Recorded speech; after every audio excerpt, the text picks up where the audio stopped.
sini saya ingin sedikit membahas terkait kira-kira apa yang manusia butuhkan. Yang paling dasar nih, yang dibutuhkan oleh manusia kira-kira apa? Ya, betul. Ada kebutuhan untuk diri sendiri, primer ya.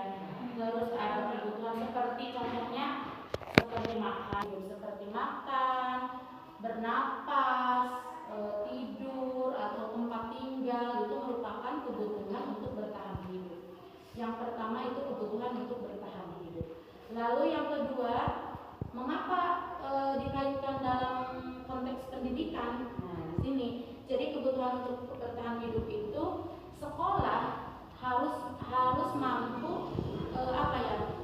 memastikan bahwa anak tersebut terpenuhi kebutuhan untuk bertahan hidupnya, termasuk di sekolah bisa menyajikan PMT, jadi pemberi makanan tambahan. Ya, di sini sekolah ikut andil gitu dalam memenuhi kebutuhan dasar anak, yaitu untuk bertahan hidup. Jadi bisa nutrisi yang cukup, terus bisa menyajikan lingkungan yang aman juga untuk anak gitu.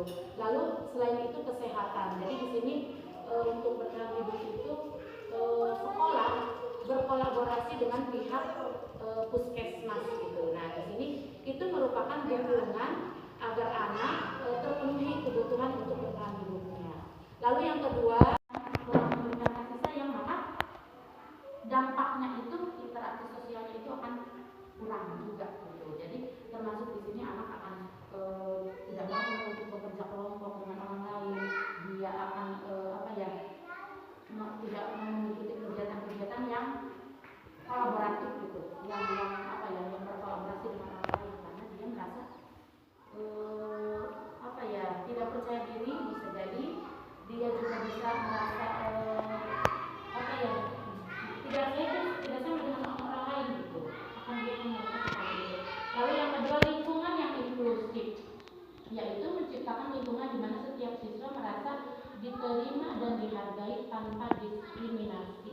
Nah, di sini yaitu merasa kebutuhan untuk merasa diterima dan disayangi ada yang mencakup dengan lingkungan, yaitu menciptakan lingkungan di mana setiap siswa merasa diterima dan dihargai. Jadi di sekolah umumnya ini harus diterapkan karena agar anak merasa tidak terdiskriminasi gitu. Jadi ketika kita memenuhi kebutuhan dasar anak, kita mencintai, memperhatikan anak, maka dia akan merasa dihargai oleh kita, termasuk oleh guru.